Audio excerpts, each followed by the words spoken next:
These countries, people travel abroad to go and enjoy. These things don't happen overnight. Leaders after leaders plan for the grandchildren and build their country. So every year you see things being added and added until they are in this kind of semi-paradise world they enjoy it. The Jagba syndrome in Nigeria has to stop.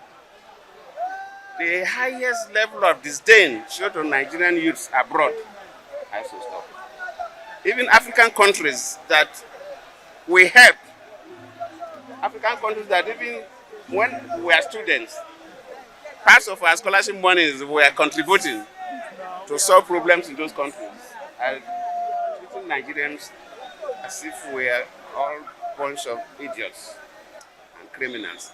Because probably we leaders have not been able to build our country, give hope to our young people, and even attract others to come here and work. This is the task that face all Nigerian leaders. These things could be done by any other person, but not necessarily Jonathan.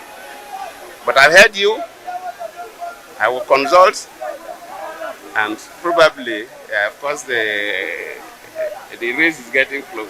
Your Excellency, Yes. for many Nigerians within their early 20s and below, it sounds like music to their ears that Nigeria was once the largest economy under your watch. Don't you feel the weight on your shoulder to accede the request of these Nigerians to contest for the presidency of 2027 again? I thank you, I've heard them, just like I said. You must have heard me, I said that contesting presidency is not a computer game. I have heard from the young people.